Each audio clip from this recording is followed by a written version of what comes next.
From Boca Raton, Florida, Rabbis Ephraim Goldberg, Philip Moskowitz, and Josh Brody are taking you behind the Bima.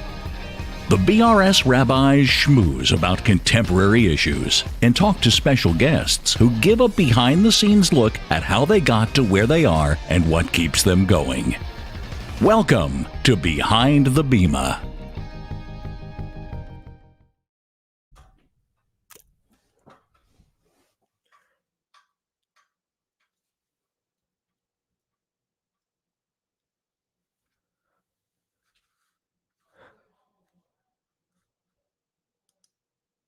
Okay, everybody, welcome to Behind the Bima.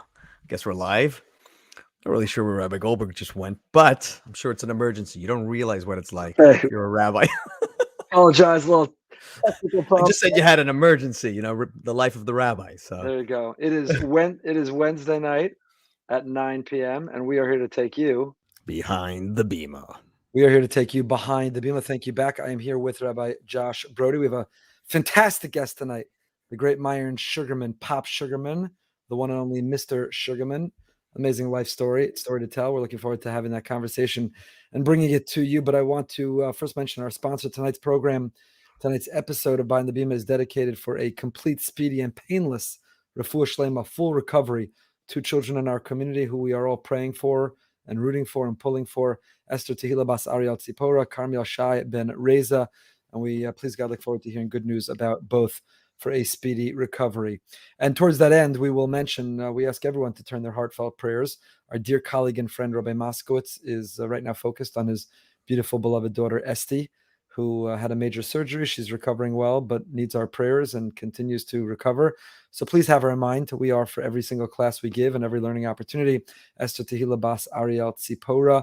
And we love Rabbi Moskowitz. And of course, he's taking the space that he needs. We ask all of you to please pray and do good things and have her in mind. And please God, hopefully he'll be back quickly. She'll be back full speed, full strength soon and quickly. And we pray for that. So Rabbi Brody, Yeshiva week. You took off last week for Yeshiva week.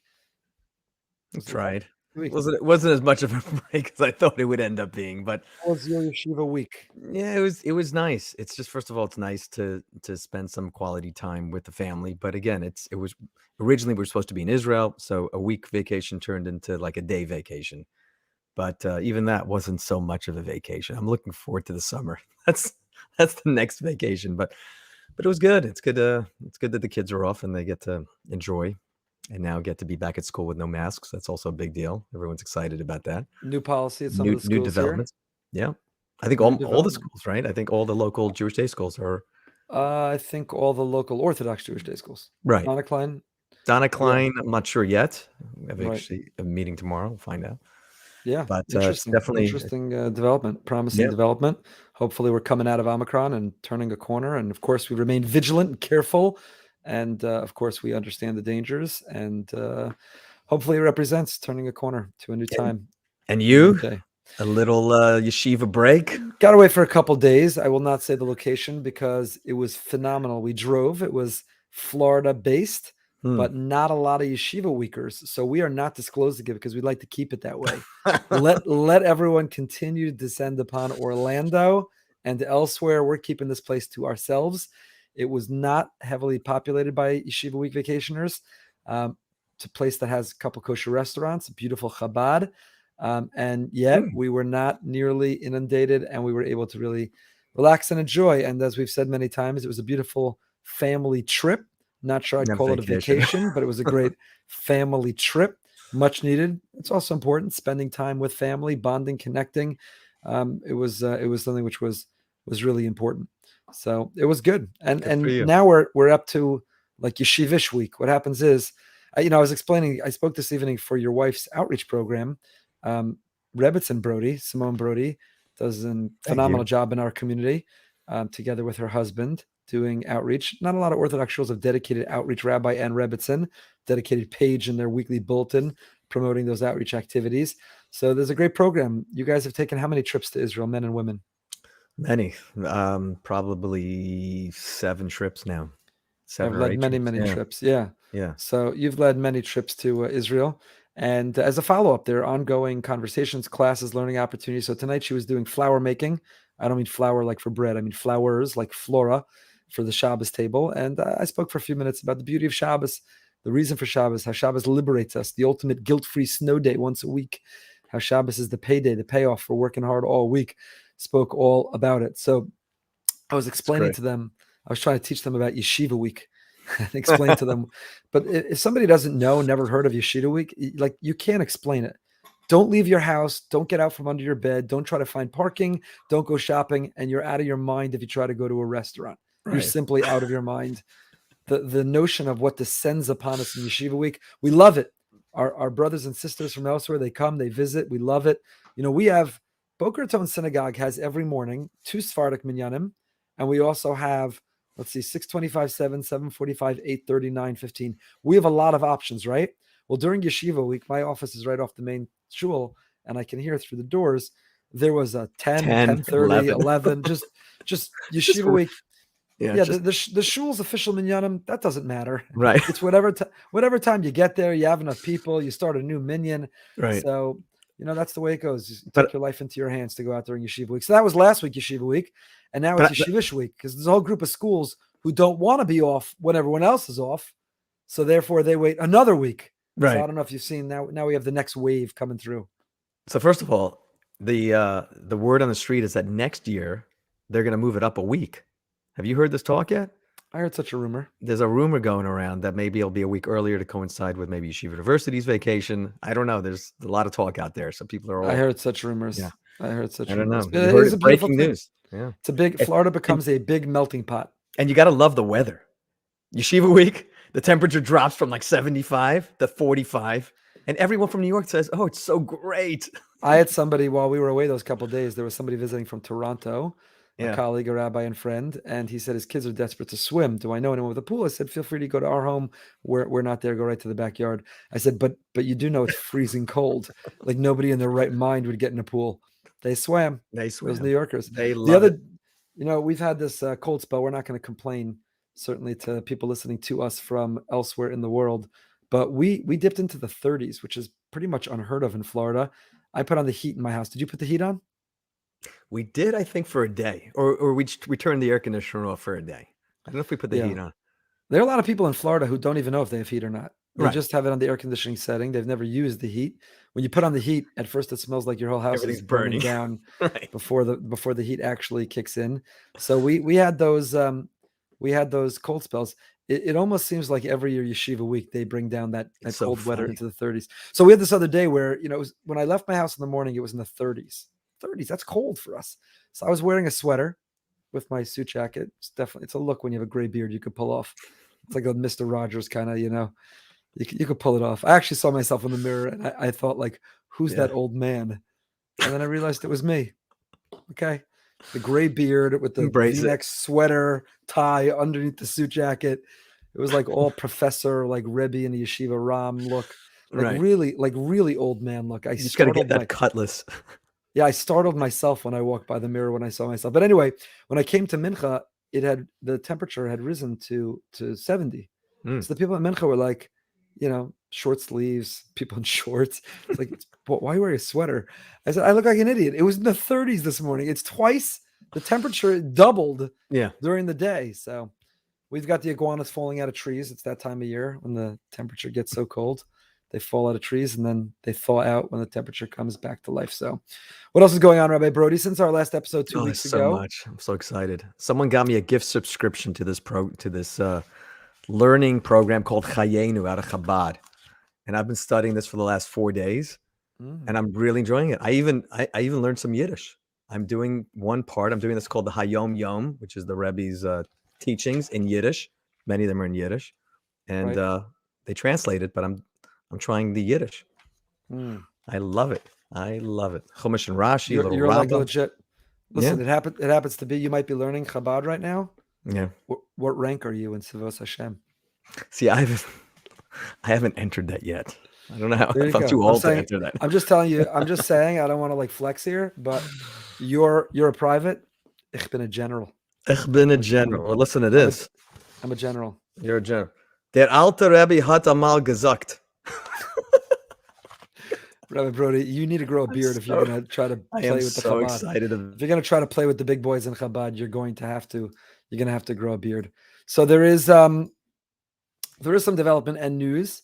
We had Rabbi Adlerstein on our program on Behind the Bima. We went behind the Bima with him, and he spoke a lot about the interfaith that he does at Simon Wiesenthal Center, the difference between interfaith dialogue and cooperation, and the definition of who is a missionary versus an evangelical, and really informative. Got great feedback on that episode. And since then, I do on every other Thursday night, I do a question and answer with someone online with Meaningful Minute, and did one that centered around this, and that video went out pretty wide. And I'm honored to tell you that got several emails of people who apologized for misunderstanding, misrepresenting, and even someone made a video online, a video apology.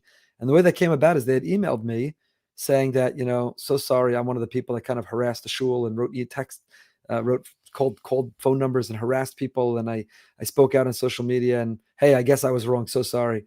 So I said, thank you. I appreciate that. It takes a big person, but just curious that you used your name when you were out there criticizing and condemning. I notice you're emailing anonymously privately when you're apologizing. You might want to consider just going on record again.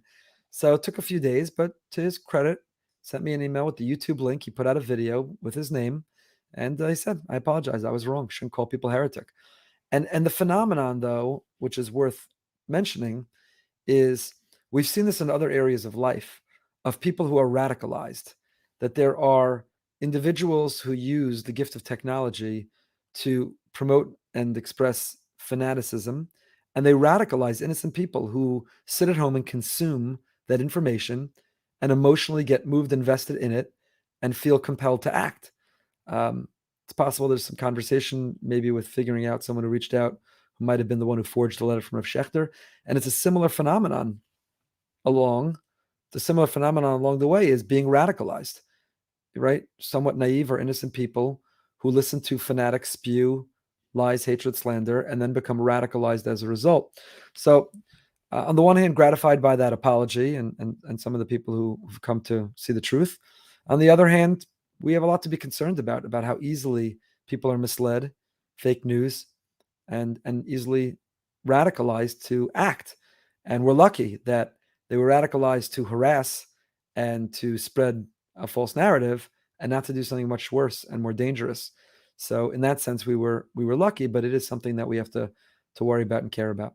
I love the way he got on this video and made the apology. It wasn't just that my name is so-and-so and I apologize for what I did, but you saw that it wasn't prepared, and he said it wasn't prepared, and he spends about 5 minutes working through, you could see in his own mind what he did wrong and how he is really regretting what he did and the damage he caused.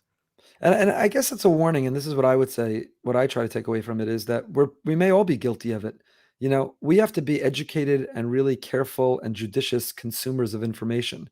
In this information age, where anyone with a keyboard and internet connection can write, post, record, stream anything they want, say anything they want, it's up to us, the consumers, to really be smart and to know and to understand and dissect. And, is this vetted? Is this credible? Is this reviewed? Just because somebody WhatsApped you something, just because you saw it somewhere, doesn't mean it's true. Doesn't mean it's true. And so the burden is on the producers of information, but the burden is also on the consumers of information to do so judiciously and wisely and correctly. And that's an important lesson to take away. Oh, it's nice to see it. Hopefully there'll be more. Yeah, I hope so too. Someone's asking that we share it. Maybe we'll put it in the comments here tonight. What else in the news? Speaking about misinformation that's out there, I'm kind of embarrassed to share a name with her. And no, many people have asked, but we're not related. Whoopi Goldberg and I, no relation. Is that a fact? Because some people say that you might be related. As far as I know, we're not related. Although I saw somebody on Twitter called for Whoopi Goldberg and Rabbi Goldberg to sit down and talk it out. Well, you've done that before with some professional athletes. You've helped show them. Yeah, I don't think it'll be happening here. Right. What was your takeaway as somebody who's led countless trips to Poland, and you're well versed on the Holocaust, and you're an Holocaust educator, March of the Living. Right. What was your takeaway? Listen, I've seen a lot of Whoopi Goldberg over the years, and I never looked at her as one of the haters and one of those that you would consider an anti-Semite. There are many in Hollywood that are, and it's very clear that they are. I watched what her statement was, and I watched her again on another show explaining her statement. And I can definitely, I condemning it. I don't want to get fired, and I'm not getting 2 weeks on probation here. If there is, I'm sure there's other things I probably deserve that for. But when it comes Wow. but when it comes to what she said, I definitely hear that there's confusion out there in terms of what is the difference between race and ethnicity. Right. If you look up the definitions, race clearly, and most definitions I looked up today online, we're always talking about features and the way you look and color of skin, where there's ethnicity as a culture. So it's, again, I get it, Hitler, Yamach Shema was about race. Judaism was, Well, I would separate out. Hold on, I would separate out because, there's the question which is legitimate to debate. What are the Jewish people? Are we a people? Are we a nation? Are we an race or ethnicity? a Are we a religion? race? Right. There's a discussion to have about that, right? We're Because all you in could have, right. you have Black Jews and white Jews, and you have Hispanic Jews and Latin Jews, and you have every type of Jew. So what are we? What does it mean to be a Jew? It's a fascinating conversation. One can have that debate, but that's entirely different than trying to. She said both on her show and then when she appeared on Stephen Colbert, where I thought she just doubled down on her mistake. Right. She referred to the Holocaust as white on white. Right. White people fighting with white people. By the way, as if the Jews were fighting back with the Nazis. Right? Her language was just atrocious, insensitive, offensive, ignorant. And to double down and to say, you know what? Yeah, I was thinking in the classic race definition of color of your skin, but you're right. Now that I've been educated, you're right that Hitler and the Nazis and the final solution was all about the Aryan race eradicating and exterminating the inferior race, the Jewish people. That was Hitler's own language. That was Hitler's own motive. Correct. That was Hitler's own. So, maybe when you first made the mistake, you get a pass that you were thinking about it differently. But when you apologize, what you got to say is, I was insensitive and offensive. I was ignorant. You're right. I've come to learn how Hitler used the term and how the Jewish people feel about the term. Right. And I was wrong, and 100% you're correct. Instead, she tried to talk about, well, the Ku Klux Klan walked down the street. I have to run because of the color of my skin, but they'd walk right by the Jew. So I want to tell you a story. We were on vacation last week in northern Florida, and we were in a town that doesn't have a lot of Jews. And a woman walked by my family and yelled, "Hey, you ugly Jews." I wrote about it in our weekly last week, and it was on Asian elsewhere, about that experience, about being a victim of a hate crime, of anti-Semitism. Thank God we weren't traumatized too terribly. But in fact, my kids very quickly pivoted to say, "You're going to use this in a drasha or an article?" My kids very quickly used it to make fun of me. But and I said the same thing, just for the record, as soon as you told me that. Yeah, and of course it came out in an article right away. But my point is, this is why she's wrong. Now, maybe we were recognizable because of my yarmulke, because of the beard, because of my daughter's mode of dress. I don't know why, but she's wrong that the Ku Klux Klan would walk right by. They won't walk right by me. Right. That woman didn't walk right by me in St. Augustine. She yelled an anti-Semitic slur. So it was ignorant. She doubled down on ignorance. Well, the real question is, so ABC suspended her, cancel culture, hard at work. On the one hand, a piece of me applauds that. The Jew and anti-Semitism should just as much be protected by cancel culture. But on the other hand, what does it really do?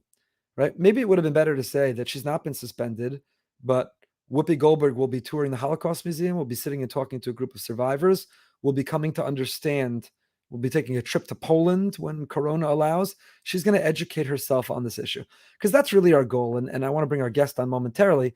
We've already gone deep into the program, but remember when Malcolm Hoenlein, we went behind the Bima with Malcolm Hoenlein? Yep. And by the way, we've had the who's who. What episode is this? Number 70, whatever. This is the greatest scholar in residence program on the planet. Right. And it hasn't cost one penny. We don't pay our guests one penny. We've had the who's who, the greatest.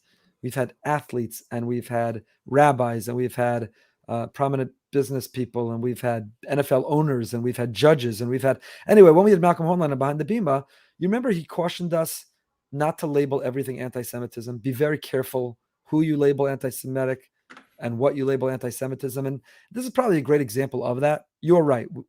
Whoopi Goldberg is probably not an anti-Semite. I don't think she's anti-Semitic. I just think she's ignorant. I think she's a fool.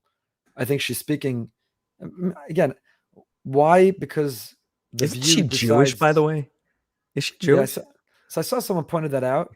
She kept describing herself as not being, but Right. apparently she was born Karen Elaine Johnson, changed her name to Whoopi Goldberg, and in a bio somewhere online, someone wrote that she identifies as a non-practicing Jew. So Uh, I don't know, but my point is, I don't know, cancel culture, suspend, don't suspend, but better to educate. How about win her over? Wouldn't it be great if she came back on The View and said, I've taken the time, I've studied this, I understand where I was wrong, and I want to share with others why this is really important for us to not be out of line. So I thought that was can I just tell you that I think the most surprising thing was, if you watched the show, I kept looking at the reaction of the other 3 or 4 people on the same panel, and at no point did they jump in. You saw that like they were confused. They're like, "Is this something wrong? Is there something being said right now that shouldn't be said?" But there was no one that just jumped at her and said, "1 second, right, what'd you just say?" right. That's Correct. just Correct. kind of strange. Yeah, bizarre, Right. bizarre.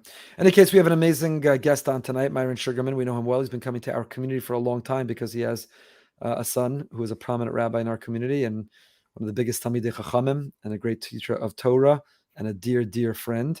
He was born in Newark, New Jersey in 1938. He followed his father's footsteps into the family business, and he ran with a certain segment of society that we wouldn't necessarily, or I shouldn't say necessarily, we would never condone or endorse or support.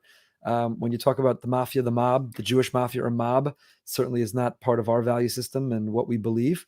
But the purpose of this interview is not to really investigate that part of the Jewish mafia and mob, but is to understand some sides of that world that we may never have heard of. He's the author of a memoir called The Last Jewish Gangster, From Meyer to Myron.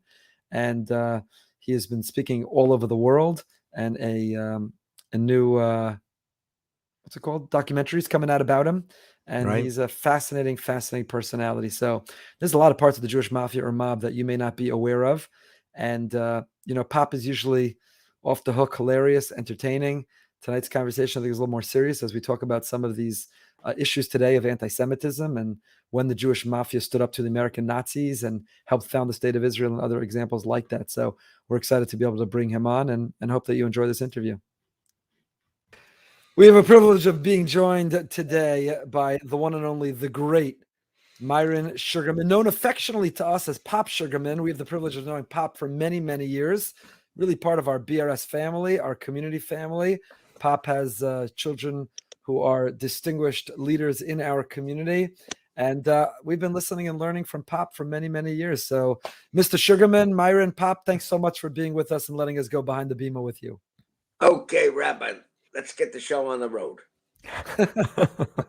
So, Pop, you've led an incredibly fascinating life. Your childhood, some of the people and personalities and characters you were exposed to. You are a living legend. Your knowledge of the history of the Jews of Newark and of that time, Jewish participation in some areas of life, the mafia, the mob, and elsewhere, the founding of the state of Israel, fighting anti-Semitism. We really want to go behind the Bima with you about your life and the lessons we can glean today. We've seen this rise of anti-Semitism in our time. We've seen hostility towards Israel. What are some of the lessons that we can get? So let's start with your life. Tell us about your childhood. Tell us about some of the people and personalities that you were exposed to, that you learned from, and some of the things that you saw that could lend some lessons for today. Well, that's a whole lot of subject there, but let's start like this. My father, may rest in peace, Sugie, hell of a guy. They don't make him like that. That world, I'm not even a percentage of what that world was. However, of all of that world, they were tough Jews, no identity crisis, proud, prove to the Italians and to the others that they're just as tough as they are, and so forth and so forth. And they were patriots. They were both American patriots, believe it or not, and they were certainly Jewish patriots. The problem lied in the fact that, for example, with you mentioned in your community, well, my son is a rabbi. And how did he become a rabbi? Is because I understood, as I thought more about Jewish pride, that we're not going to have posterity without Judaism. There can be no Jews without Judaism. And so as a result of that, I made it my business within my crazy or unique world of living as an outlaw, operating a business, a unlicensed illegal gambling machine business throughout the entire world, but particularly in New York and New Jersey, that it was most important that we identify with Orthodox Judaism. And as a result, I sent Benny, who's a rabbi in your world, in your community, to yeshiva. Amongst the surprise of all of my contemporaries. And so my own personal view is a tough Jew, not just the physical, the mental, the proud part, and the knowledge, because the pride comes from as a result of knowledge. So as a kid growing up, my father was... Where did you grow up? Where did you grow up? What neighborhood did you grow up in? Newark and suburbs, Maplewood, New Jersey. Pop was Roaring 20s, combination of Roaring 20s, and his parents, which of course were immigrants, strictly Orthodox, strictly Shomer Shabbos, Grandma Sugerman. She wouldn't even drink a glass of ice water in a kosher restaurant. She used to bring her own food. She'd carry a banana with a piece of bread, buttered bread. She'd eat. And when we'd go out, I used to take her to give tzedakah to all the old timers. So, and Pop was Roaring 20s. He was prohibition, boxing, promotion of boxing, gambling machines, jukeboxes, and he was part of the Meyer, Longies, Wellman world, which of course were the leadership of the Jewish mob. And of course, we all had the Hebrew school education and the bar mitzvah, the party, and so forth. And then after that, I used to go for boxing lessons on Saturday mornings. I had to quit at the age of 12 in order to get ready for the bar mitzvah. But otherwise, once we were bar mitzvah, we really, I say that the only connection we had was on Saturday nights when we used to go to the different temple dances throughout each town of northern New Jersey. Were you a good boxer? Did you have good skills in boxing?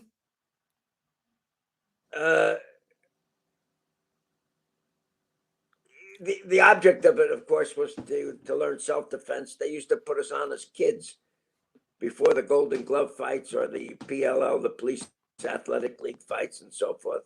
So it was just in college, I didn't do so good, but the object is to be able to defend yourself, not to be able to get into a ring. In our time, boxing was a sport that if you went to a Jewish camp, summer camp, boxing was part of the curriculum. Automatically, everybody took boxing lessons. But on Saturday mornings as a kid, I used to go down to the Newark Athletic Club and take boxing lessons from an old professional Jewish prize fighter. It was my father's idea to make sure that I was prepared to put up my dukes and defend myself. Okay, go ahead. So you grew up. Your father was part of that crew, of that crowd. Did you know Meyer personally? He was a proud Jew involved with the United Jewish Appeal at the time of the creation of the State of Israel. He was the chairman of and each industry had a support group for the United Jewish Appeal at that time to help create the State of Israel. Of course, my father was together with Longy and Meyer. He goes all the way back in time to the subject of the Minutemen, the Jews that fought the American Nazi Party in various cities throughout the entire United States. But Newark, New Jersey, where my father was born and came from, was a battleground with the American Nazi Party. And Abner Longy's Woman, a name which not too many people know about, if you didn't come from New Jersey, was the leader of, on an equal level with Meyer of the Jewish mob in the United States of America, that fought the American Nazi Party, Newark, New Jersey, in New York, in Chicago, in Minneapolis, St. Paul, Chicago, Los Angeles, and so forth. Wherever you had the rise of anti-Semitism, the mob took on the responsibility of fighting with the American Nazi Party or with other anti-Semitic groups like the Silver Shirts, that was headed up by William Dudley Pelley, which was a very powerful anti-Semitic organization, white supremacists and all the rest. There's a stereotype. They have a stereotype, Pop, that Jews are weak and meek and passive and they can't defend themselves. And you're saying that this group broke that stereotype. Where do you think they got the courage? Where did they get the gall to stand up to this Nazi party and to fight anti-Semitism in a time that it wasn't just the American Nazi Party? America and Americans weren't necessarily so favorable to the Jews then. So how did they break that stereotype? Where did they get the spine, the backbone? Coming from the ghetto. Remember, at the time of the turn of the 20th century, we started to, boxing, prize fighting was the major sport of the Jews in the United States. We had thousands of professional Jewish prize fighters. We had 1/3 of the champions of the world were Jews, and wore Magen David on their pants, on their boxing shorts, and proudly identified as Jews to show that we're not, after 2,000 years, we're not going to lower our heads. You know, this was Jabotinsky revisionist Zionist mentality. Although, if you would have asked my father who Jabotinsky was, he had no idea. That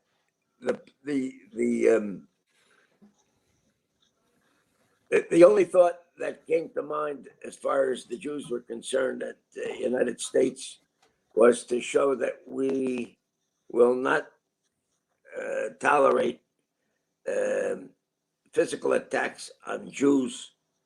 And so different organizations, different mobs would organize for the purpose of combating with these anti-Semitic organizations. In Newark, New Jersey, there was a prize fighter by the name of Abramowitz. He fought under the name of Nat Arno, and he went along Abner Logie's woman, who was the mob boss, and all over Jersey. I mean, he was known as the Al Capone of New Jersey, and asked his usage of his political connections, and formed an organization. Nat Arno formed an organization called the Minutemen, in honor of the Minutemen of the American Revolutionary War, that in a minute's notice they would go fight the British. Well, our guys went and fought the Nazis. Newark, New Jersey was a serious battleground. We had a large German population in Newark and in the surrounding areas. And Fritz Kuhn, who declared himself as the Hitler of the United States, Yamach Shemo, he started in Newark, New Jersey, and in the surrounding New Jersey suburbs, forming the American Nazi Party, which culminated in 1939 at Madison Square Garden. They had 25,000 supporters of the American Nazi Party that met in Madison Square Garden, and we had a gigantic protest against it. But this was not only here in the United States, this also was in London. There was a Jewish gangster there by the name of Jack Comer. They called him Jack Spot. And the Jews fought the black shirts of the British United Fascist Party in 1935 or 1936. 36. You'll find it on YouTube. It's called the Battle of Cable Street. So the Jews were people at the social economics was not Boca Raton, Florida, nor was it Palm Beach, Florida, nor Short Hills, New Jersey, nor Livingston, New Jersey. These were kids that came out of the ghetto. And so they were physically tough because they had to be tough. You fought with each other, and you had to be ready to fight with with Polish, Italian, Irish, or what other German, what other anti-Semites would come into the ghetto in order to abuse or to rob or to steal or to beat up Jews. So Longy, by the way, Abner Longy, whose woman got his name Longy because the old Jews, when the shkutzim would come from other neighborhoods to beat up Jews, they would holler rift for the Langer, call the tall one Langer. Langer became Longy, and that's how he got the name Longy. He was the leader of the mob of the Jewish kids, of the gangsters, the mobsters, and so forth, that ultimately waxed very wealthy during the period of Prohibition. When Prohibition ended, the Roaring '20s ended, that's when we had the rise of anti-Semitism in the United States of America, much like what we're having today throughout the entire United States of America. And we started to talk before the show started about watching that brutal event in Orlando, Florida. It's brutal. It's hard to watch, and of course, some Rabbi Kahan from Israel sent me an email this morning. Get the Minutemen. Have to go to the cemetery to get those guys. That's a problem. It's a major problem now. So the question is, how do you fight anti-Semitism?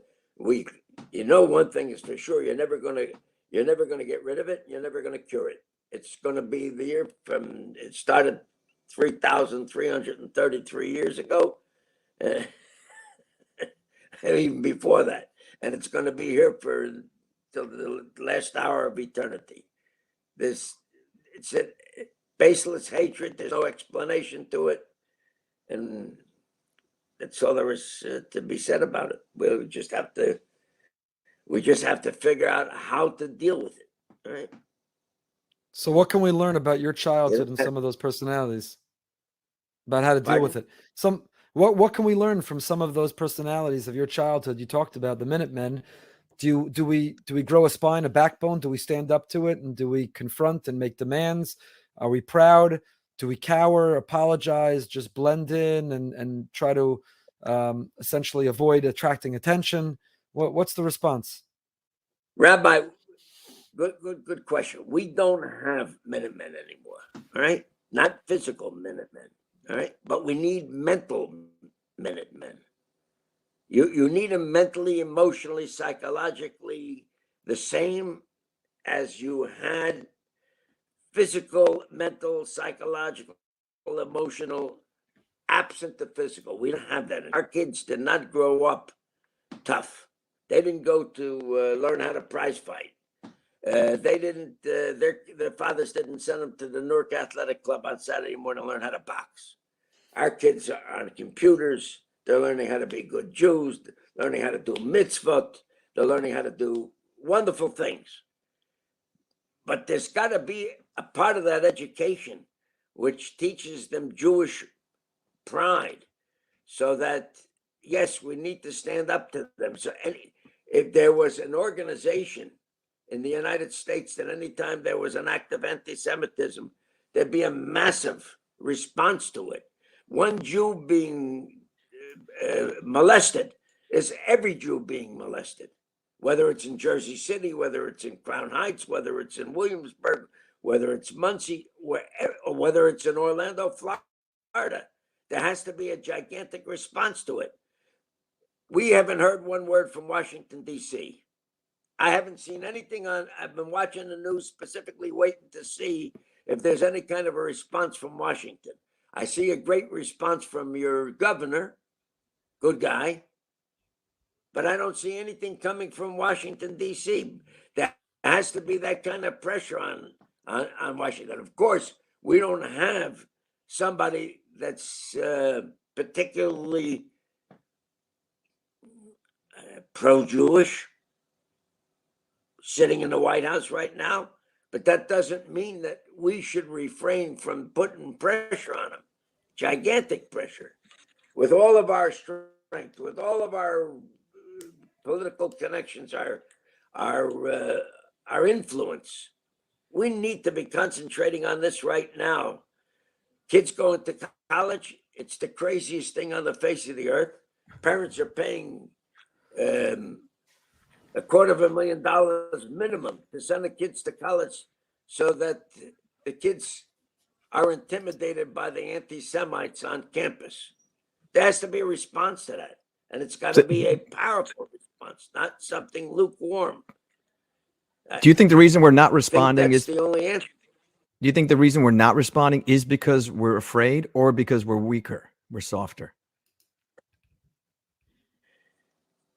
I think we're too interested in our own money. I think that we're interested too much in who's I'm hearing, oh, this guy sold his business, this guy's in the stock market, this guy doing some kind of a financial achievement and so forth. There's too much emphasis on that and not enough emphasis on the question of Jewish safety and security. I think that we're just really too focused today on, oh, this guy made a killing in the market. This one's got Bitcoin. This one's this and that one says that, where there's not enough emphasis on the question of Jewish safety and security. We're compromising it out for something called materialism, for wealth, idolizing the wrong people. Who's going to provide the security to fight this anti-Semitism? Are we relying on the government and legislation? Are we relying on security guards outside every shul, every synagogue campus? Or do Jews themselves need to train in self-defense? And do Jews themselves need to pay, Without make a doubt. anti-Semites, make them pay a Without a price doubt. so that nobody else? Without a doubt, there needs to be a Meyer Kahane mentality. Now, of course, everybody's like, oh, Meyer Kahane, terrible man, and so forth and so forth. Horrible, this, that, and so forth. The guy was a hero. Instead of we are condemning heroes, people that should be heroic in our eyes. We're making these people into demons. It's just a cockeyed way of looking at things. Talk about, let's pivot for a minute. You met Meyer Lansky, you knew him? Yeah. So Meyer Lansky, I met him in Israel in 1970.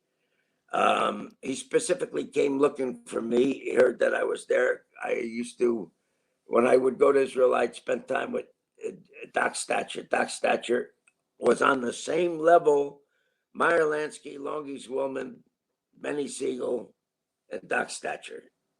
Doc Stacher accepted deportation from the United States and made a deal with Robert Kennedy in 1963 to accept exile from the United States in lieu of a income tax case. Doc Stacher was my father's dear friend, going all the way back to childhood, and he was his partner with my father and Abe Green in jukeboxes and gaming devices and so forth. And so Doc, when I would go to Israel, I spent my time with Doc. And so many of the stories that I know from the mob were the stories that were told to me by all of my father's friends. Endless stories. And so Doc one day told me, be at the Sheraton, the old Sheraton Hotel for lunch on Shabbos. A friend of his wanted to meet me, and sure enough, it was Meyer Lansky came. Meyer Lansky was concerned at that time with another one of my father's partners, who was the boss of the Genovese crime family. His name was Gerard Katina. And Mr. Katina was incarcerated at the time for refusal to testify to grand grand jury after being granted immunity. He was locked up and did something almost like 5.5, 6 years in prison for contempt of court, for refusal to testify to grand jury. Anyways, Meyer Lansky was concerned because Jerry Katina was now in charge of the rake-off coming out of Vegas, and both Meyer Lansky and Doc Statue wanted to know what his status was, because Mr. Katina was responsible for their particular end of the rake-off coming out of the casinos in Vegas. We had a long conversation. He knew my father. My father was one of the investors going back at the time of 1959, right? Sold out his shares in the Riviera Hotel in Cuba right before the revolution when Castro came to power. So, Meyer Lansky, every Jew in the United States that was connected, of course, Meyer Lansky knew Meyer, and Meyer then knew them. And we had a very cordial conversation in which he told me that the United States government had made him bigger than Al Capone because that was at the time of Nixon and Mitchell government, and they wanted to take some of the heat off themselves, so they made a big deal out of Meyer Lansky. That's why Meyer Lansky took off for Israel. Of course, the Israeli government ultimately capitulated under the pressure from the Nixon government, and although they didn't send Meyer Lansky directly back to the United States, they canceled his visa to remain in Israel. Meyer Lansky tried to get into Argentina. Our State Department at that time sent a message to the State Department, to the government of Argentina. Don't let that Jew off the airplane, send him back to Florida. And he came to Florida. He went to trial 2 times, and eventually the government dropped its charges. He died of cancer at the age of 81. What kind of a guy he was? A very proud Jew, 100% patriotic. When he fought the American Nazi Party in Yorkville, Lucky Luciano said to him, Meyer, I'll give you all the guys that you need in order to beat up those Nazis. All right? And Meyer Lansky says to Charlie Lucky Luciano, he says, thank you, Charlie. He says, however, I'm appreciative, but this is a Jewish problem. It's going to be resolved with Jewish fists. So he went up to Yorkville with a group of guys, and they did an effective job beating the crap out of the Nazis. The same as what our guys were doing in Newark, New Jersey. There's a very, very good book written by a friend of mine called The Nazis in Newark by Warren Grover. I wish I could take my passion and give it to every Jew on the face of the earth. I live for this, Rabbi. And with this passion, it's the most, I live it 24 hours, day and night. And I wish I could convey that to every Jew, that this is the most important thing on the face of the earth, is your Jewish pride. And by the way, you strengthen your Jewish pride by knowledge of Judaism. And I continue to say that, there can never be in the future, no posterity of Jews without Judaism. You can't, and that was the problem with Pop's generation, is that it was a one generation source of pride.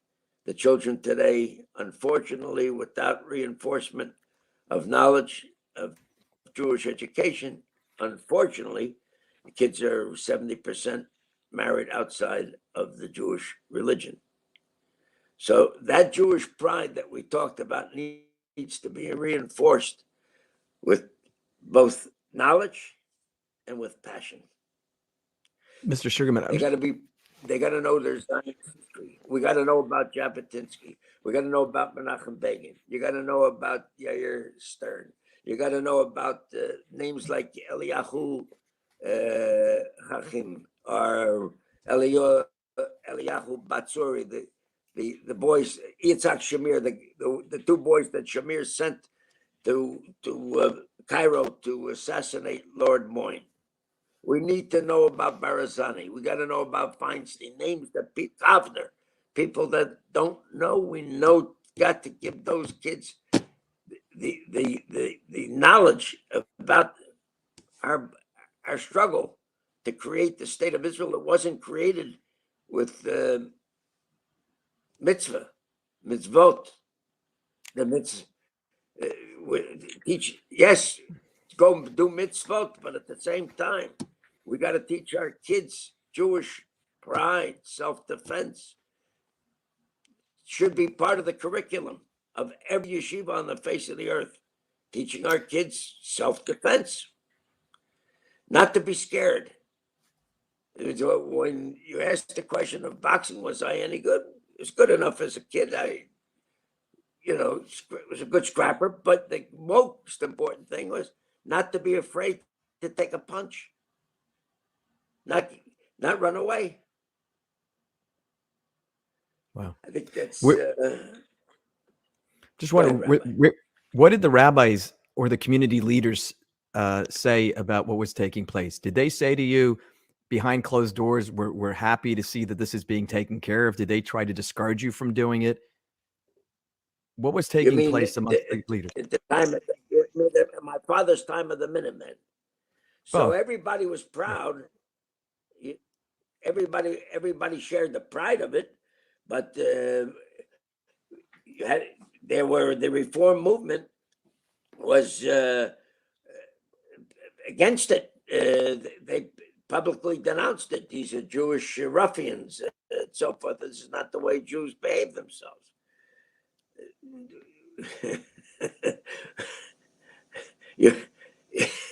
I can't understand politically that kind of mentality. We didn't create the state of Israel with the mentality of Rabbi Stephen Wise. You created the state of Israel with the mentality of Rabbi Cook. Our mentality of the Jews at the time of World War II was pitiful. There was no protest. The only ones that we had was Ben Hecht and Peter Bergson. And if I mention those names, people say, who the hell are you talking about? And they were the outspoken members of the only outspoken voices for the protest against the Holocaust, which everybody knew about. Not a word was said. They loved Roosevelt. I've got a passion. I wish everybody had my knowledge and my passion. If I could put that in every in every Jew's mind, heart, I'd be happy. I would say that my life was a success. But Pop, not what I'm thinking, what I'm saying. Let me ask you another question, Pop. So behind the Bima, of course, does not condone the mafia, mob, or mob personalities or illegal activity. Let's just be very clear. Behind the Bima does not condone or support that. But people may not be aware that the mob or the Jewish mafia was not only involved in fighting the American Nazi Party, they were also instrumental in the founding of the State of Israel in terms of smuggling weapons. Could you speak a little bit about the story of getting weapons to the founders of the State of Israel? Let's talk first about the mafia, about the Jewish mob. All right. The Jewish mob was a response to crazy governmental laws. No, I'm not going to condone it either. The early Jewish mob were involved in drugs and involved in prostitution and things and activities which are the lowest form of human behavior. No ands, ifs, and buts. Okay, that's another discussion for another time. Yes, on the question of the help, supply, and weapons and arms for the State of Israel, there's a book called The Pledge. It was written 1970. I can't think of the name of the author right now at this particular time. However, the Jewish mob played a very significant role in supply of weapons and arms, and particularly in the shipping of illegal weapons and arms. Remember, at the time of 1948, Truman was the president. Yes, he recognized the state of Israel. However, he invoked the Neutrality Act of 1939, which stated that supply of weapons and arms to Palestine, either to Jews or to Arabs, was a criminal activity. And so, in order to be able to create the state of Israel, the Zionists depended upon the supply of weapons and arms provided by both legitimate Jewish businessmen and the mob. Now, in the question of shipping of weapons and arms, of course, the port of Newark, Hoboken, New York, Bayonne, and so forth was controlled by the longshoremen. The longshoremen was controlled by the mob. After the exile of Lucky Luciano to Sicily, the longshoremen came under the leadership of Frank Costello and Albert Anastasia. The Zionists went to Meyer and to Logies-Wellman and asked them for their connection, their help and support to go to Anastasia, to Albert Anastasia and to Frank Costello, for the longshoremen to cooperate with the Zionists in the shipping of illegal weaponry to Palestine. All of that was done with the full cooperation of the longshoremen, because all your weaponry was declared under, of course, fake manifest, bills of ladings stating agricultural equipment, fertilizer, and so forth, where they were shipping dynamite and all forms of weapons that were gathered up and brought to the port of New York, and our guys, together with the longshoremen, packed up and shipped this contraband to Palestine.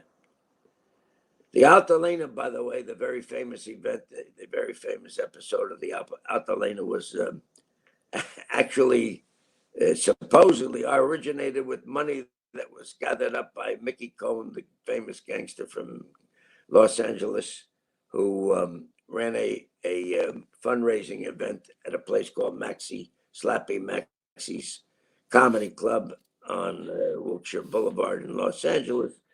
And that money was used to buy up weaponry to ship to, on the ship called the Altalena, which was an Irgun operation.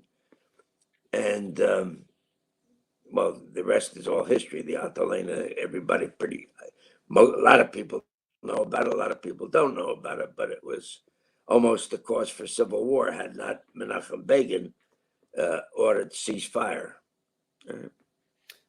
What was your pop? said You had a that Pop, you had a relationship with Simon Wiesenthal, and he enlisted your help also? I volunteered my services as a kid. I was in Vienna, Austria. My wife was a Jewish girl. Benny's mother's, my wife is from Argentina. And so I was very impressed with the capture of Eichmann in Argentina. 1 second, I could just take a drink for a second. And I was in Vienna the first time doing business.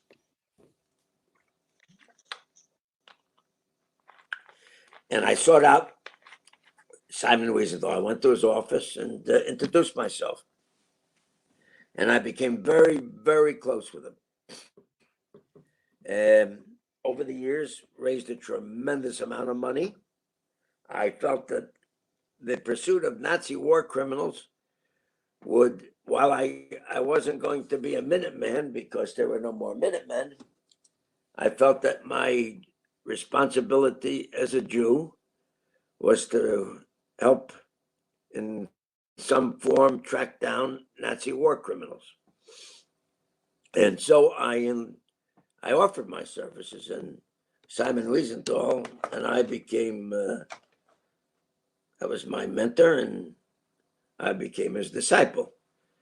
So when I would travel all over South America doing business, he would give me messages to deliver to certain people, to pursue certain knowledge, see certain people. He was known as Rabbi Akiva in South America. That's the name everybody referred to him as. And in Paraguay, I tell the story that I was sent to see a gentleman by the name of Louis Schumstein. And he did tell me that there was a sighting at that time of Joseph Mengele. Honestly, I try to remember more or less when it was, sometime in the early 1980s, middle 80s maybe, that this story took place. And he told me that there had been a sighting, but also at the same time in Asuncion, Paraguay, he told me, meet me at a cafe outside of Asuncion. I took a taxi. I went to see him. He said, please stay out of Asuncion, Paraguay, asking questions about Nazi war criminals, particularly Mengele. He says, this is not a very healthy environment for a Jew to go around asking questions about Nazi war criminals. The dictator of Paraguay was a grandson of Germans by the name of Alfredo Stroessner. And he was responsible for protecting endless numbers of Nazis that sought refuge in Paraguay. And he told me, you're putting yourself at jeopardy, and you're putting the Jews of Asuncion, Paraguay. We're a small community. Most of us are survivors of the Holocaust, of the concentration camps. Okay, so and then that same evening or same afternoon, when I was getting ready to go out to meet for being taken out by business associates, he was waiting for me in the lobby. And he told me he was overwhelmed with an American boy that had no connection whatsoever with Shoah. And that there was, and he was going to give me the name and more people to go see and so forth. He never showed up again. He swore to me that he would go to see Wiesenthal, bring him information. About a few months later, I was on an airplane going from Asuncion, Paraguay to Buenos Aires. There was a couple sitting next to me, old timers, and they were speaking in Yiddish. And I told them I'm a Jewish guy from America, and I understand American Yiddish, Yankee Yiddish. My level was not on their level. But anyways, they were nice and started to chat, and who do you know, and play Jewish geography. And when I mentioned I know Louis Schumstein, they asked me, are you the American boy that was here a couple of months ago talking to Schumstein? And I says, yeah. The woman tells me a story. They own a dry goods store in the central part of Asuncion, Paraguay. I don't remember these people's names, but she told me the story that one day she's there all by herself, and in walks Joseph Mengele. She was a survivor of Auschwitz, recognizes Mengele. He realizes, she freezes, and he realizes that he was identified immediately. Jumped in his, with his two bodyguards, made a U-turn, jumped in his vehicle, took off. Of course, the information was sent to Wiesenthal. But supposedly, not supposedly, it was confirmed that Mengele died on a drowned off of the shores of Pernambuco on the northeastern part of Brazil. That was the extent of it. I had a long history and relationship with Simon Wiesenthal. I was the guy that he would call when he came to New York. And of course, the image of Wiesenthal is that he was a nominee for the Nobel Prize. But truth be known, Wiesenthal was a Betarnik. He was a follower of Jabotinsky. And if it was up to him, between you and me and Rabbi Brody, he would have preferred that every one of those mamzerim would have been shot dead. So that's the Wiesenthal story. And I can tell you one more fascinating story about Wiesenthal as evidence of, as proof of how I just described Wiesenthal's attitude as far as Nazis are concerned. But I'll leave it there. So, any other questions, Rabbi? Yeah, I just got a question. You mentioned before how it was so important to you to send your kids to Orthodox schools and go to yeshivas. I'm wondering, when they came home from school, did you ever hear, they said, our friends are talking about what our father does. They're saying, our friends don't want to come over. The parents don't want to let them come to our house because they're a little concerned. Was that ever a concern? I think we might have some. Oh, is he back? I lost him. We're having a problem with the problem. Hold on, Pop. Can you hear us? We got you back. Pop. Oh, we've temporarily lost Pop Sugarman. I'll be back in one moment. You know what I'm saying? Like they have, bring your father to school day. Like, what do you say your dad does? Yeah, Pop was in a different line of work. We didn't really get into that specifics about his participation in that line of work, although people can read more in his book and his personal memoir about his connection. Oh, here we go. Let's see. He's coming back. Oh, we okay? There we go. We're back. What was your question, Rabbi? Okay. Yeah, just wondering. What was the question? Yeah, the question was when let's say Benny was in school and they said, hey, I'm just wondering, like, my dad's an accountant, my dad's a lawyer. Like, what would he say? How much do you keep the family in or out of what it is that you might be associated with? When Benny was 15 years of age, in order to get to train for the rabbinate, he used to come down to the warehouse, and he learned how to fix the slot machine so that they wouldn't pay out on the jackpot, and that's how he learned how to become a rabbi. Did his friends' parents, did they say, listen, we don't want our kids going over the home because maybe there's a little bit of a concern? And how did you deal with that? One family made it very, very clear that he didn't want his kid to, and it is one of the most famous of all the Jewish families in America. Didn't want his kid coming to my house because I would end up making him into a proud Jew. But he said, no, I would corrupt him. But the fact of the matter is that people love Jewish gangsters. They love this particular Jewish gangster. I got no problem going anywhere and for people and getting along with people. I love people and people love me. There's no problem. Pop, there's a documentary about your life. I make it very clear. Huh? You want to share about the documentary about your life? You want to tell everybody about the documentary about your life and where they can watch it?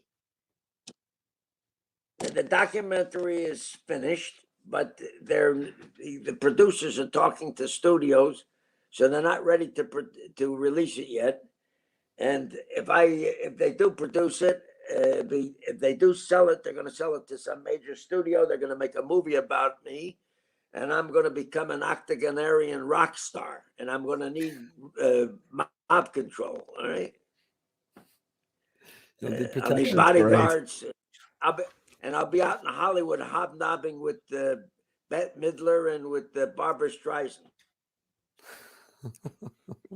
teaching them how to become proud Jews. Well, Pop, thank you for your time. Thank you for enlightening us with these stories. And, as we said, there's a lot obviously about the mob and mafia we do not condone or identify with, but there are aspects of their confronting anti-Semitism, helping get arms to the state of Israel, hunting Nazis with Simon Wiesenthal. These are some of the sides of the Jewish mob that most people are not familiar with. Anything else that people don't know? Anything else people don't know about the Jewish mob they should? Yes, you know that the mob, both the Jewish and the Italian mob, cooperated with the United States Department of Navy in what was known as Operation Underworld in World War II, protecting against sabotage and espionage against the infiltration of Nazi spies and saboteurs. It's another piece of history. It's called, there's a book called Operation Underworld that was written by somebody with the name of Campbell. So nothing in this world is either black or white. It's oh God, it's so many different shades of gray that makes up the human experience. So again, you're 100% right. Let's not glorify or make these people into perfect perfect heroes or perfect non-heroes, into perfect role models. But certainly there's so much to derive from every aspect of the human experience, and we have to look for that. That's all part of the wisdom. Absolutely. Any closing thoughts you have for us? After all, it was King David. Yeah. Any closing thoughts? I'm going to give you words of wisdom. All right. And I want this so let's say, for example, I always tell everybody, all right, when they come to me and they tell me that they want to kill this guy. So I tell them like this. If you have to use muscle at the end, it's because you didn't use brain in the beginning. All right. If you made a mistake, all right, it's you made the mistake. You misjudged the human being. You ascribed qualities to that person that person never had. All right. And over the years, I developed that thought, and I'm sure it's not the original thought, but it's one that I concluded on my own, that you have to, in everything as far as life is concerned, think before you act. Do as much homework as you possibly can. Vet every situation, every human being. All right?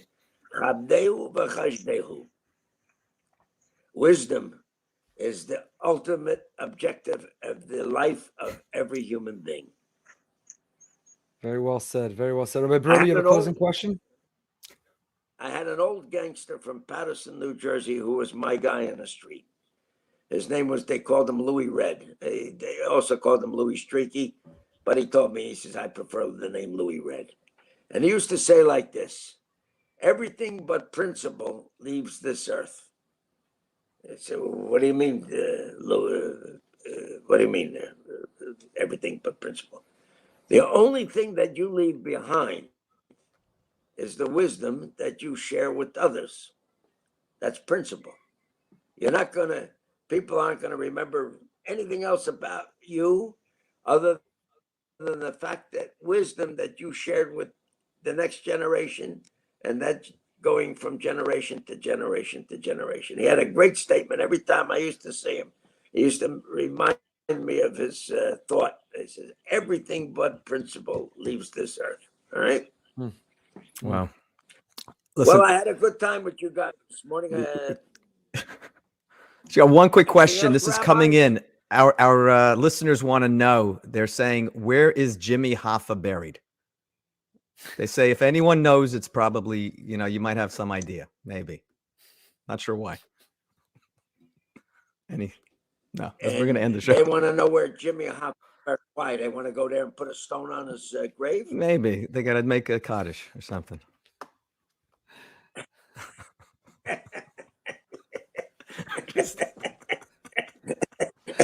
And they think that I know the answer. And if I knew the answer, you think I'm going to tell them what the answer is? All right.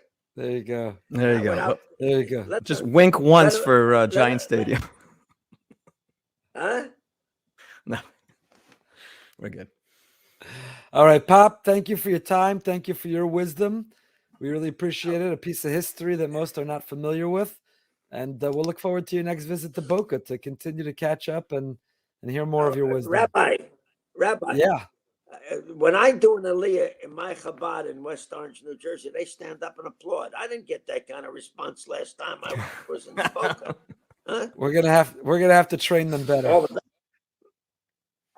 the best, rabbis. Thank you very much. God bless you. Took your life into your hands with that question, Brody. Rabbi Brody. Way to contribute to Behind the Bima, let me tell you. Oh, yeah, I miss Rabbi Moskowitz. I miss Rabbi Moskowitz. We hope he'll be back soon, please, God. In the meantime, more quality questions. Respect his privacy. Wow. So that was Myron Sugerman, Pop Sugerman. Read his book, The Last Jewish Gangster. And, not for the show because we do not condone or support mafia or mob activity, but he's the real deal. And there's a lot in his life that is evidence that he was the real deal part of that world.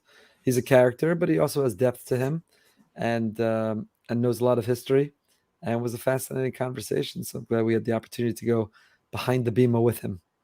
I love his passion. He is so passionate. I'll tell you a great story. Do you know when I was introduced to Pop Sugerman and his colorful background? When Benny Daf, as we like to call him in the Jewish Mafia, Benny Daf, when Rabbi Sugerman, huge Talmud Chacham, dear friend, turned 40. So we're talking a little more than a few years ago. So there was a big party at a restaurant with his friends. A bunch of guys went out with him, and his father, Pop, showed up. So Pop says, I'll tell you what, boys, we're going to go around, and if everyone says something nice about Benny, I'll cover dinner. So everybody goes around, and everybody says something nice. And it was a very diverse group of guys that were there. Very diverse group. However you define diversity, by age and by observance level and knowledge, every description of diversity was diverse. So everyone went around, and what many people pointed out was, what makes Ben very special, really amazing, is he's beloved by so many. He doesn't just fit in one group or one crowd. Everyone who knows him, no matter where they are and what they're at in life, they all love him. So Pop gets up and he says, let me explain to you why Benny is so diverse. Because let me tell you about his childhood and the kind of people he grew up with. And then he goes on to start talking about all these guys, Longy and Blue Eyes and Red and all these characters and guys, and starts telling stories and all about them and Ben's life and childhood. But it is amazing because Pop did not grow up observant. Right. And he was not building a family that was observant. And he decided out of nowhere that he was going to send his son to Jewish school. And he tells the story in his book about when he told his wife, we're sending him to Jewish school. And his wife said, over my dead body. And for the punchline, I'll let you read the book to find the end of that story. Find the end of that story. But he ended up sending his son, and he's part of Orthodox community now, West Orange, and Ben's a huge Talmud Chacham and has built a beautiful family. So it's interesting, given that colorful background and colorful personalities and the business his father was in that he inherited. It's really something fascinating. So check out the documentary and the book. We don't condone, we don't endorse, we don't support illegal activity or activity that's against halacha. But the Rambam, quoting Aristotle, says you could learn from wherever the truth comes, even if you don't take everything. But there's wisdom, there's truth, and you could take it, you could learn it. Closing thoughts, Rabbi Brody. No, it just makes you think. Are we weaker than we should be. Not weaker than maybe previous generations. We've spoken about that, the heroes of the Holocaust and how they fought back, and would we have the strength to do that today? Yeah. Like he referenced, what are our kids doing? They're I would like to think they're all learning Torah. I hope that they are, but when they're not, they're playing video games. They're not putting on boxing gloves. Well, somebody sent me that they think that we need to do self-defense classes, that the Right. Jew today needs to grow up with some self-defense classes. You need to know. I mean, look at what happened in Texas. Right. And you need some training. God forbid someone's holding you hostage. You need some training. What if somebody comes in, active shooter, right? We do those lockdown drills and we do that training. So does a Jew need training that what if you're walking down the street in St. Augustine? I got in trouble because I said the location, but that's not where we were staying. So I didn't give away our great vacation spot. We drove to go to St. Augustine, the oldest city in America. Huh? Oldest city in America. Hmm. By the way, do I look younger tonight? Because Fountain of Youth. Oldest city in America, St. Augustine. So you need training. What if that person didn't just yell a slur? What if they raised a fist? Now, I'd like to think that I take care of my family, but Right. I don't know why I would think that. Yeah, because in fifth grade we took karate. Exactly. There's really nothing in my childhood or my own experience in life. I'm a that should red make belt. me think, yeah. Torah I'm saying, Joe Dojo, most violent act that's happened to us is like somebody at the kiddush trying to talk to you, so they're spitting egg salad in your face while they're talking. Like that's the most violence that we've faced. So I don't know. I'd like to think Right. that I'd be ready to handle it, but would I? So do we need to have training? Should we be having self-defense classes? Do Jewish kids today need to grow up to know if you're walking down the streets of New York or St. Augustine or wherever, somebody raises a fist? I mean, once a week you see a video online of security camera caught of a Jew being beaten up on a street somewhere, where someone's walking by, a helpless Jew, and out of nowhere they raise a fist. And do we need to have self-defense? Right. Before this year, you never heard of it. It was unheard of, and now it's Yeah, happening you all the would never time. imagine it. No, there were always Right. those people who'd raise that, and you'd be like, "Come on, Right. what's the likelihood? What's the incidence? What are the data? Come We used on." to have, remember back in the day, we used to have a karate class once a Karate. week Yes, in we did. the shul. There's a member of our shul who was driving elsewhere in northern Florida, and he was driving in his truck. Must have had a yarmulke on, not his baseball cap. And there were a group of like skinheads who yelled at him Oh. and said, "Hitler and the Nazis should have finished you off." So like I would have driven away as fast as possible. This tough Jew, he pulls up to the group, Oh. lowers his window, and he says, Wow. "You know what the difference was between the Jews of Germany and now?" So they looked at him kind of puzzled. And he said, "The Second Amendment." In other words, what he was Yeah. packing in his pocket and in his car. Now, should Jews own guns? This is not the time. Behind the Bima does not weigh in on gun control, gun laws, and those issues. But I don't know. In my whole life, I never thought so. But you hear about a rabbi being held hostage in the shul. What if there were a gun under the safe of my desk, which people have encouraged me to have? And I was Right. trained. You can't have it and not be trained. Right. It has to be legal, and you have training. So do kids today need training in self-defense? Should rabbis own and know how to use a gun? These are questions we never had to ask before. We never dreamt we'd have to ask here. Yeah, but I'm just wondering if people are even asking the questions, or we just like to think like, just don't worry about it. Let's hope that you won't need it, and it's Right. It's a that's the passing weakness. fad. It's a Right, phase. right. It's corona, irritation. Ugh. Question. We don't have a crystal ball. We don't know what's coming. I'll tell you again, the people who are like, we're on our way back to Nazi Germany, 1930. No, we're not. Right now you have, and I would disagree with Sugie on this, you do have a White House. You have a White House, a Senate, a House.